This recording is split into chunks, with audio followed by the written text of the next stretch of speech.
नमस्कार मित्रांनो, या मालिकेच्या आजच्या भागामध्ये अगदी मनपूर्वक मी तुमचं स्वागत करते। आजच्या भागामध्ये आता समर आजीला हाताला धरतो आणि तिला आता खाली रूममधून घेऊन येत असतो। आजी हे बघ, मी हाताला धरतो, तुझ्या पायाला लागलेला आहे, हाताला लागलेला आहे, डोक्याला सुद्धा लागलेला आहे, त्यामुळे तू इतकी काही करू नकोस। आजी म्हणते की हो अरे लागलेला आहे, परंतु हे बघ मी बागेमध्ये जरा पाय मोकळा करून येते। त्यावरती समर म्हणतो की अगं आजी काय बोलतेस तू, तुझ्या हाताला डोक्याला पायाला लागले आणि तू कसा पाय मोकळा करून येणार आहेस बरं। वरती आजी म्हणते की हे बघ अरे जरा बाहेर पाय मोकळा करून आले तर मला बरं वाटेल, मी कुठे हाताने चालणार आहेस का। आणि ती गोष्ट तू ऐकली असेल ना, भाकरी करपली कारण ती फिरवली नाही म्हणून पण हे बघ अरे मग जर मी पाय मोकळा केला तर जरा मेंदूचा किंवा अगदी मनाचा काहीतरी हालचाल झाली नाही म्हणून किती प्रॉब्लेम होतात तुला तर माहिती आहे। जरा पाय मोकळे केले तर हालचाल होतात।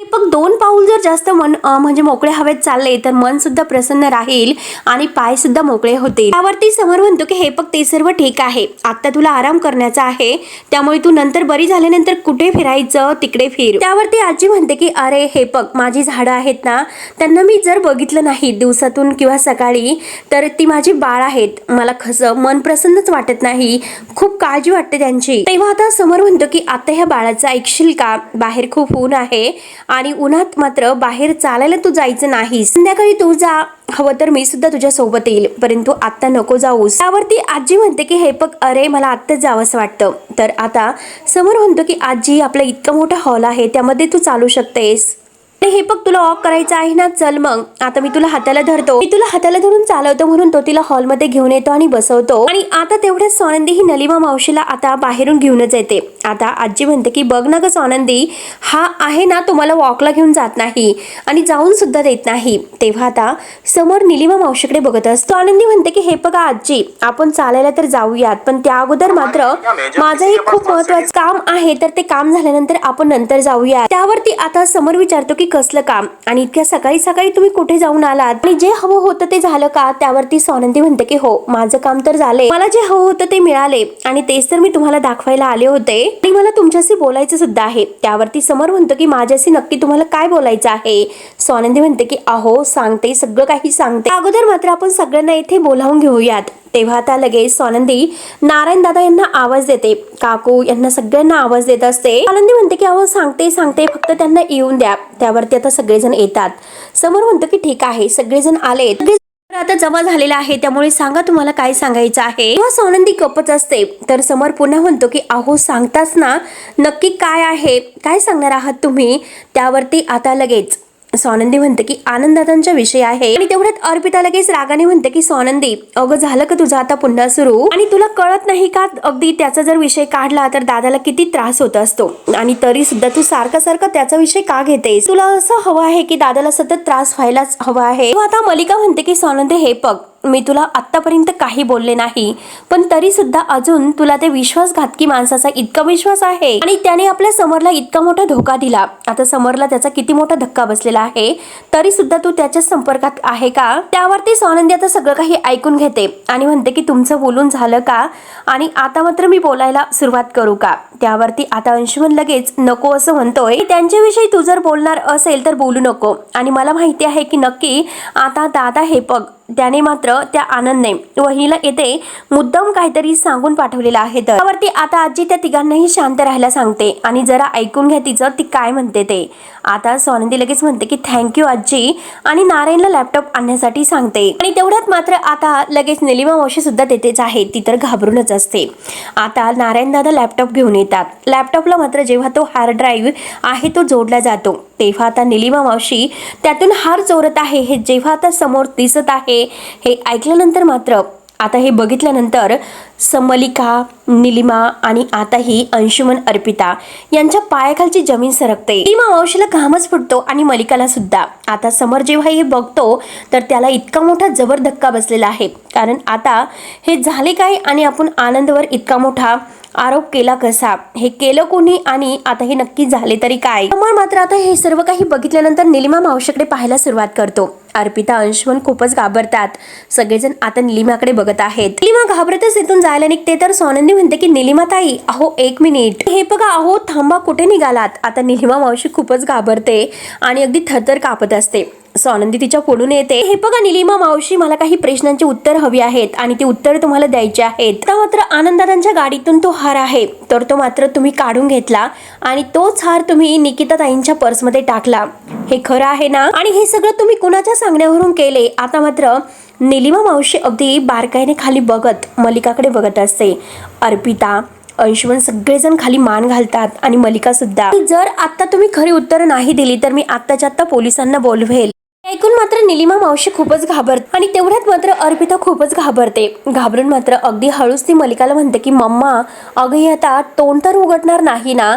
आणि खरंच मला आता इतकं टेन्शन आलेलं आहे आणि हे सर्व बघून मात्र चक्कर सुद्धा आता येत आहे. मलिका डोळे मोठे करून अर्पिताकडे पाहते. तेव्हा अर्पिता शांत होते. तेव्हा आता निलिमा मावशी अगदी घाबरते आणि म्हणते की हे बघ नको स्वानंदी, मला पोलिसांच्या ताब्यात देऊ नकोस, मी तुझ्या पाया पडते, मला जेलमध्ये नाही जायचं. तेवढ्यात मात्र आता मलिका लगेच अगदी जोरात आई ग असे म्हणते, डोक्याला हात लावते, चक्कर आल्यासारखं करते आणि आता समोर मलिकाकडे बघत असतो. तेव्हा मलिका निलिमाला खुणावते, तिला शांत राहायला सांगते. तेव्हा लगेच निलिमा फक्त मान डोलावते की हो म्हणून.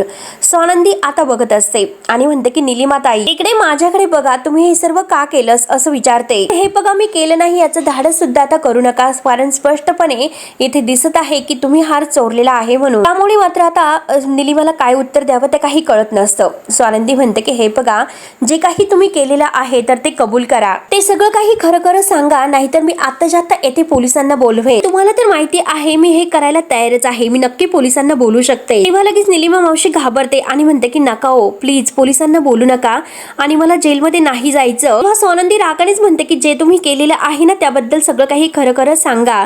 तर समोर सुद्धा रागाने म्हणतो की निलिमा ताई तुमच्याकडे वेळ नाही, काही असेल ना ते पटपट बोला. तेव्हा आता समोर खूप जोराने ओरडतो. निलिमा म्हणते की हो सांगते. मलिकाचं ती नाव घेत नाही आणि म्हणते की हो हे सगळं मी केलेलं आहे.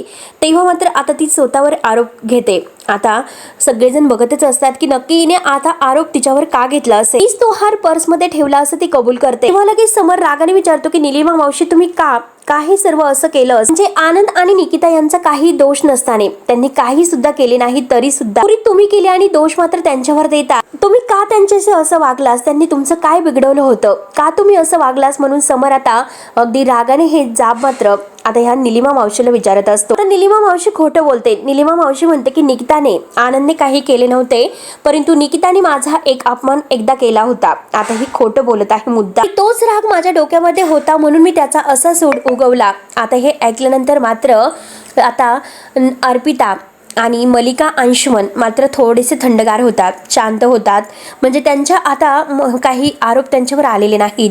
निलिमा मावशीने सगळं काही स्वतःवर घेतलेलं असतं. तर जा विचारतं की सूड उगवण्यासाठी मात्र तुम्ही माझ्या मित्राचा वापर केला, सगळ्यांच्या समोर तुम्ही त्याला चोर ठरवलंस, हे सगळं भयंकर आहे, फार निलिमा ताई हे खूप भयंकर आहे, याला माफी नाही, याला शिक्षा तर व्हायलाच हवी. आता स्वानंदी सुद्धा रागाने निलिमा मावशीकडे पाहत असते. स्वानंदी म्हणते की शिक्षा तर व्हायला पाहिजेलच, परंतु हे सगळं तुमच्या डोक्यात आलं कुठून आणि नक्की काय सांगा, तुम्ही असं का केलं? आता मात्र मलिका मनात घाबरते आणि म्हणते की मूर्ख निलिमाने मात्र एकतर तोंड उघडलेलंच आहे, जर स्वानंदीने हिला मोठी शिक्षा दिली तर कदाचित ही तोंड सुद्धा उघडू शकते आणि माझं नाव घेऊ शकते. मग माझं या घरातील सगळं काही अस्तित्व संपेल. काही झालं तरी हिला आता थांबवावं लागेलच.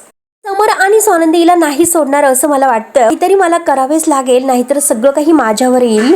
समोर पुरावा आहे आणि त्याचा सुद्धा विश्वास बसू शकतो, त्यामुळे असं होऊन नाही चालणार, नाहीतर मी कायमची अडकेल असं आता ते विचार करतात. त्यावरती आजी विचारते की निलिमा बोल, अगं तू का असं केलंस आणि हे सर्व करून तुला काय मिळवलं? अगं एकतर निकिताने म्हणजे आतापर्यंत कधीच कोणाचा अपमान केलेला नाही, समजा तिच्याकडून चुकून झाले, मग त्याचा इतका मोठा सूड तू उगवलास का? तू माझ्याकडे यायचं होतं, मी बोलले असते तिला, तुमच्या दोघीमध्ये नक्की काय झालं होतं ते मिटवलं असतं. अगं पण चूक नसताना तू बिचाऱ्या आनंदला का अडकवलंस? लगेच आता समर खूपच चिडलेला असतो. समर म्हणतो की आजी खरं आहे तुझं आणि या सगळ्यामध्ये आनंदवर ब्लेम करण्याची काही गरज नव्हती. आजी म्हणते की हो, तर स्वानंदी चिडून म्हणते की हो, त्यामुळेच मात्र यांना शिक्षा मिळायलाच हवी, फक्त यांना शिक्षा काय द्यायची इतकाच मोठा प्रश्न आहे आता, आणि जास्तीत जास्त शिक्षा व्हायला हवी. तेव्हा आता मलिका लगेच मोठ्याने ओरडते की शिक्षा मी देते तिला. मलिका लगेच पुढे येते आणि सनसन अशा अगदी 4-5 मात्र ह्या निलिमाच्या जोरात तोंडात ठेवून देते.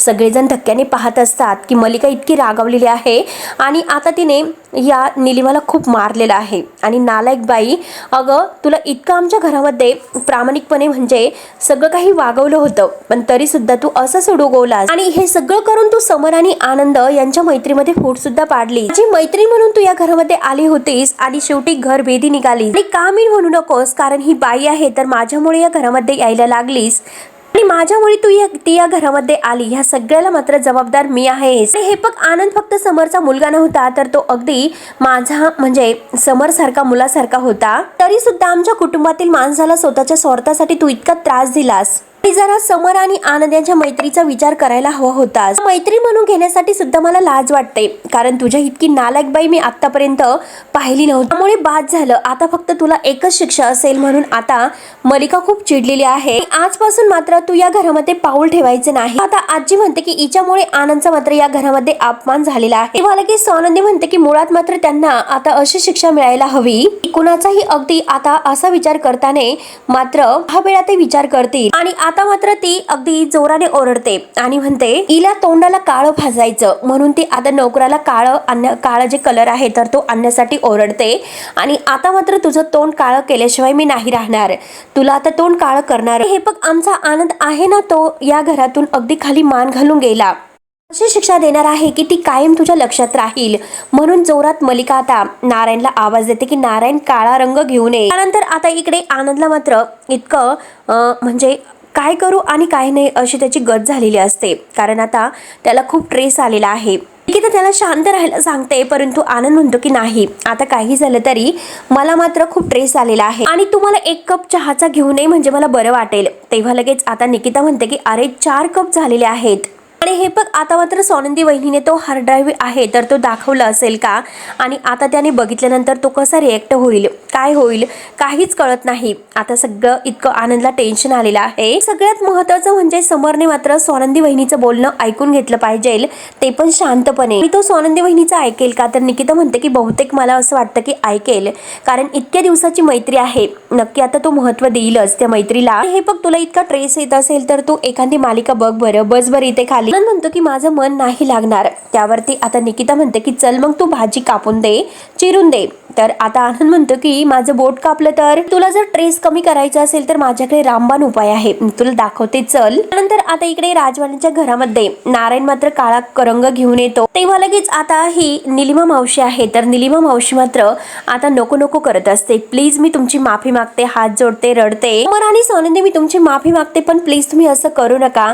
म्हणून आता ती खूप विनवण्या करायला सुरुवात करते. मलिका रागानेच म्हणते की अगं त्या सगळ्यांना मात्र मध्ये घ्यायचं नाही, त्या दोघांना सुद्धा. आणि आता हा सगळा विचार तू आनंदला अगदी अडकवण्याच्या अगोदर करायला हवा होता, आणि आता हीच तुझी लायकी असेल. पण मलिका आता सगळ्यांच्या समोर आता ह्या निलिमा मावशीच्या तोंडाला काळं फासते आणि आपल्याला कसं कसं ती मात्र ह्या सगळ्यातून वाचवते. निलिमा मावशी खूप रडत असते आणि मलिका आता रागाने तिच्या तोंडाला काळं फासते. रागाने म्हणते की परत मला कधीही तोंड दाखवू नकोस आणि या घरात पाऊल सुद्धा ठेवू नकोस. आजपासून आपली मैत्री संपली, गेट आउट असं आता सगळ्यांच्या समोर नाटक कर, तिला काढून देण्याचं नाटक करते. तेव्हा आता समरला एक खूप मोठा धक्का बसतो. समर आता रडत असतो. समर रागाने आतमध्ये निघून जातो. तेव्हा आता लगेच मलिकाला खूप आनंद होतो. मलिका हसते.